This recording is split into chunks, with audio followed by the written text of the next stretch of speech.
Salut à tous, c'est Star Wars Darkside, j'espère que vous allez bien. On se retrouve aujourd'hui dans cette nouvelle vidéo analyse pour parler de Star Wars épisode 9.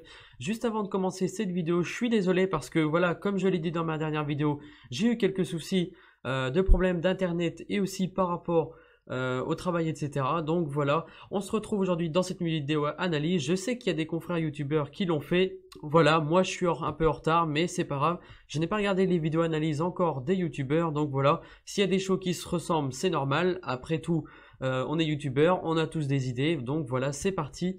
Voilà, on a eu une première partie de la trilogie où est-ce que nous avons eu justement... Voilà. Hop. Voilà, c'est parti. Nous avons eu justement une première partie, comme vous le voyez, de Luke, Obi-Wan. Nous avons aussi le Faucon Millennium, Leia, Han Solo, C3PO, R2D2, le Faucon, les vaisseaux que nous avons déjà connus. Donc voilà, ça, on va passer ça. On retrouve justement les plans de la trilogie originale, les plans de la prélogie. Nous retrouvons aussi les plans de la trilogie, prélogie. Donc voilà, ça c'est normal. Et puis je trouve ça top, sachant que c'est la fin de la saga Skywalker, c'est normal qu'on nous remonte justement les plans comme ça. Au moins ça prouve que c'est la fin de la saga Skywalker, et au moins ça nous fait plaisir en tant que fan aussi de revoir toutes ces images. Et c'est quelque chose vraiment de cool, au moins on retrouve Dark Vador, on retrouve Palpatine, Kylo Ren, voilà tous nos personnages jusqu'à présent et jusqu'à maintenant. Et surtout que cette bande-annonce vraiment réunifie vraiment tout le monde, que ça soit toute la saga Skywalker, tout ce combat jusqu'à maintenant, la fin de la saga Skywalker. On va commencer l'analyse de Star Wars épisode 9. Donc c'est parti, à Noël. On commence sur ces plans, on commence sur ce premier plan. Comme vous pouvez voir, on est sur la planète Pasaana, accompagné de Finn, Chewbacca, Rey, C3PO et Poe. Et vous pouvez voir également la présence du Faucon Millennium qui est caché juste derrière, juste ici, derrière ce rocher de la planète Pasaana. Donc là aussi on reconnaît vraiment le désert, les plans qui sont là-bas au fond, les rochers, voilà, on sait vraiment que c'est le plan de la planète Pasaana. On poursuit, deuxième image toujours sur la planète Pasaana, on reconnaît les Aki-Aki qui sont juste ici et qui semblent justement avoir et qui semblent faire une fête festive, peut-être de victoire, peut-être que c'est un plan de leur nature aussi, voilà. On reconnaît bien sûr les roches, etc. On voit les petits cerfs-volants, les feux d'artifice, les Aki-Aki. Et d'ailleurs, ça me fait penser aux photos que nous avons eu fuitées. Ça correspond vraiment bien aux Aki-Aki. Donc voilà, bien sûr, on n'oublie pas la présence de ces 3 PO qui toujours avec Chewbacca, Poe, Finn et Rey. Donc là aussi, ça prouve que ce que J. Abrams disait vrai de ce qu'on voit dans le teaser, que les groupes seraient vraiment tous ensemble. On poursuit sur ce plan de la générale Leia Organa qui fait franchement baume au cœur, voilà. On voit le plan de la générale Leia Organa qui semble regarder vers l'horizon, peut-être en disant au revoir à Rey dans ce que nous avons vu dans le teaser de Star Wars épisode 9, ou peut-être que c'est justement par rapport aux rumeurs que nous avons eues justement qui entraînerait Rey, etc. Entre parenthèses, peut-être que c'est ça.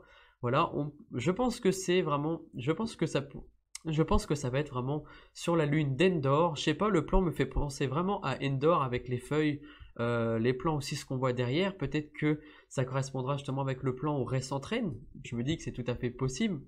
Voilà, c'est toujours cool de revoir notre général.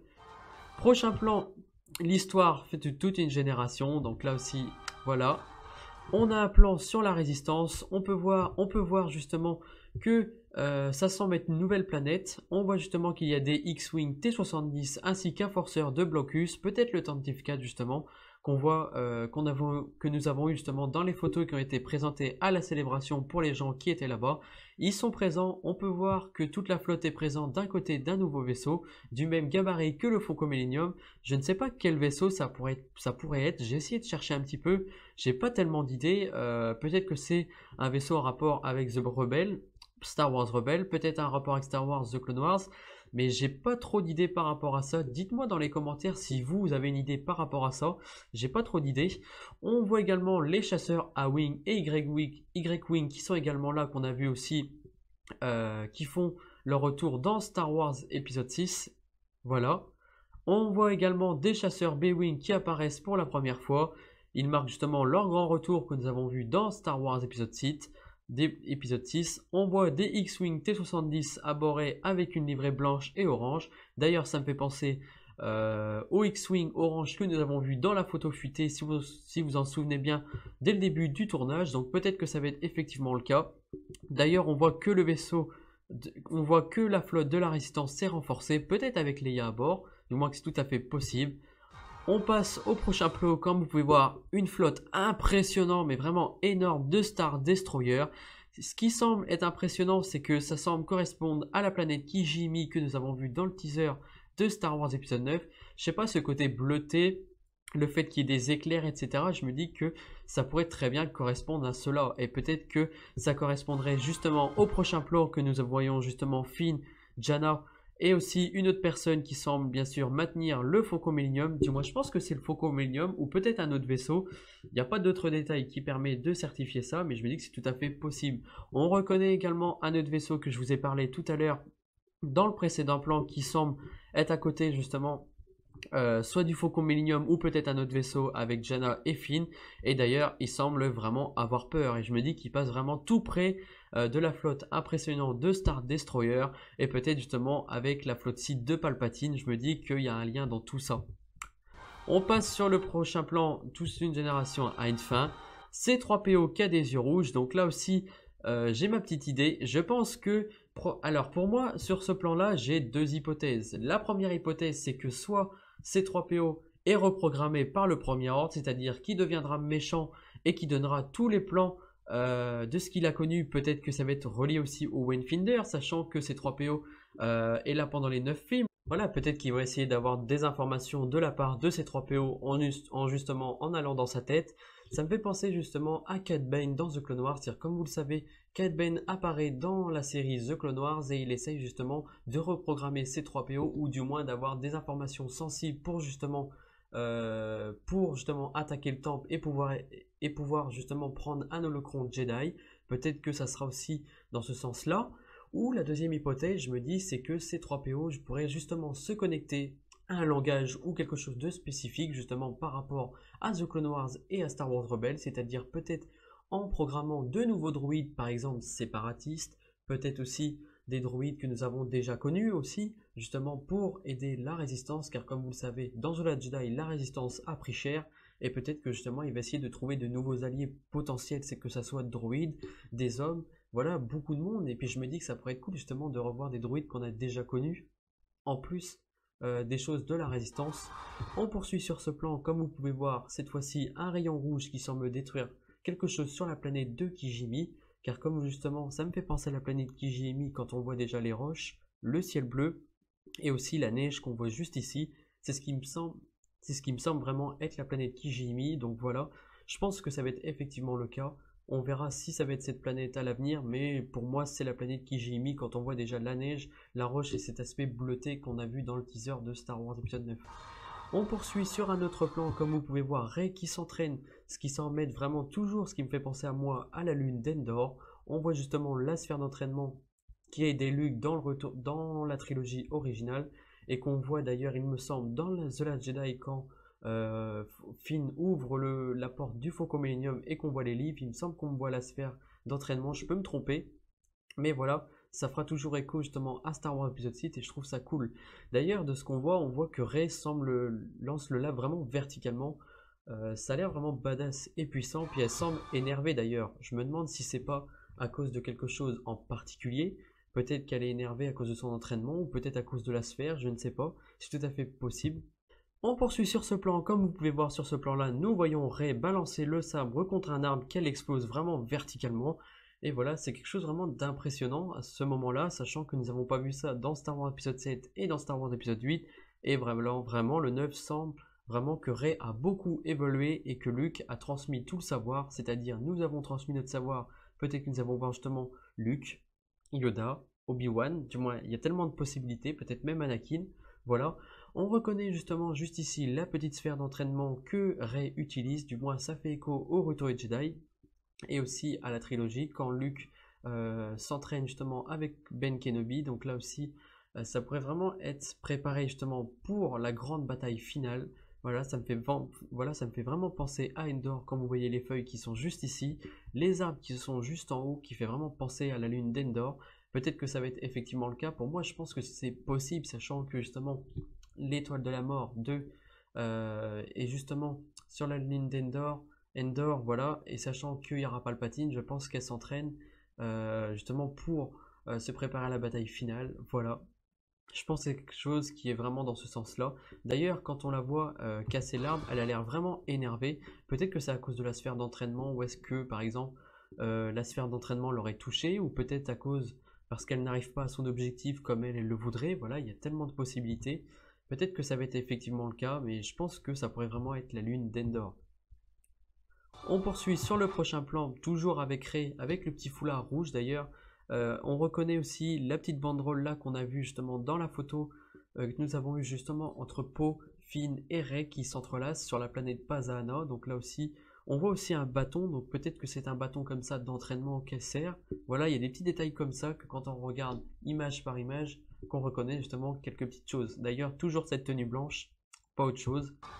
On poursuit sur ce plan avec Palpatine qui dit « Joins-toi à moi ». On voit justement le vaisseau de Kylo Ren qui est juste ici.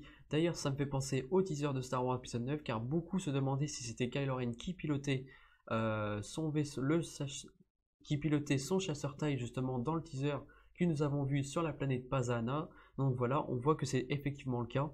D'ailleurs, je vous en avais parlé dans ma vidéo analyse qu'au niveau des gants noirs, on pouvait voir que c'était vraiment Kylo Ren. D'ailleurs, ça semble peut-être être une autre planète ou alors peut-être Kijimi. Je ne sais pas si c'est une autre planète, mais ça a l'air. En tout cas, voilà, on retrouve beaucoup cet aspect sombre. Voilà, Kylo Ren qui arrive avec les éclairs, tout ça. Et nous arrivons justement sur ce plan-là qui est vraiment intriguant. C'est sur les morceaux de l'étoile de la mort et on voit justement le combat entre Kylo Ren et Rey qui arrive. On voit vraiment que c'est agité et on reconnaît justement la petite tourelle juste ici qui fait penser justement au morceau de l'étoile de la mort. Voilà. C'est vraiment impressionnant. D'ailleurs, ça me fait penser à la revanche des Sith. Cette fois-ci, la revanche des Sith, vous voyez, c'est un peu cet aspect vraiment volcanique. Cette fois-ci, on voit que c'est vraiment avec de l'eau. Voilà. Je trouve que c'est vraiment cool de faire des petits échos comme ça. Enfin, après, on verra ce que ça va donner le combat. Mais voilà, il y a plein de petites choses comme ça qui semblent relier vraiment toute la saga Skywalker. On sent la petite patte de J.J. Abrams, quoi. Voilà, on poursuit sur le combat qui a l'air vraiment impressionnant. Et là, le périple touche à sa fin, qui disait juste avant.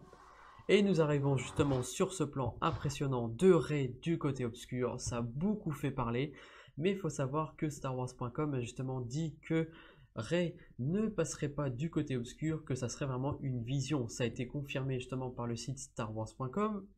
Et de plus, si Rey devait basculer du côté obscur, clairement, ça serait une vision. Car Rey est vraiment l'espoir en elle-même depuis Star Wars épisode 7. Voilà, elle a beaucoup de facultés, elle a beaucoup aussi de luminosité, voilà, et je ne l'imagine pas justement basculer du côté obscur. Et voilà, nous avons justement ça impressionnant. On reconnaît d'ailleurs le petit sabre qui ressemble beaucoup au sabre de Maul, c'est-à-dire le double sabre laser, mais ça fait penser aussi à Star Wars Rebels, avec justement les gardiens du temple, c'est le même type de sabre laser. Si vous avez regardé la série, vous pouvez voir justement que quand Kanan Jarrus et justement le gardien du temple combat, on voit que c'est le même type de sabre laser.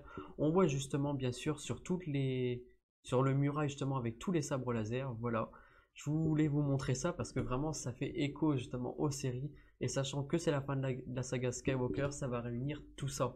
Voilà. Et sachant que Palpatine dit le périple touche à sa fin, voilà, c'est vraiment impressionnant et ça a beaucoup fait parler justement de ça. Voilà, et nous arrivons justement à la fin, Star Wars The Rise of Skywalker, avec la musique et la pâtée de John Williams. On sent vraiment que c'est la fin de la saga Skywalker.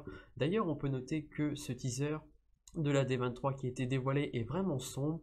Voilà, surtout pour une fin de la saga Skywalker, ça a l'air vraiment sombre, mais sachant que le retour de Palpatine est là. D'ailleurs, en parlant de Palpatine, veuillez noter que vous pouvez voir que j'ai mis en bas à droite de la vidéo le poster que nous avons eu justement pour Star Wars épisode 9. On reconnaît, si vous voyez l'image que j'ai mis juste ici, en haut à gauche, en haut à droite, vous pouvez voir justement qui a Palpatine et que c'est la figurine Hot Toy de Palpatine qui a été utilisée justement pour l'affiche qui a été dévoilée justement à la D23. Voilà, c'est des petites choses comme ça. On dirait que ça a été... On voit justement que ça a été préparé à l'avance, déjà par des petites choses comme ça, mais aussi comme quoi d'ailleurs, je vais y noter petites choses, car beaucoup se demander si le scénario de Star Wars épisode 8 allait beaucoup impacter Star Wars épisode 9. Il semble que ça ne semble pas être le cas, sachant que J. Abrams a dit que le scénario et ce qui a été fait dans The Last Jedi n'allait pas impacter son scénario et de ce qu'il voulait faire. Donc voilà, c'est quelque chose qui est vraiment cool. Dites-moi si vous avez repéré d'autres choses dans le teaser de Star Wars épisode 9.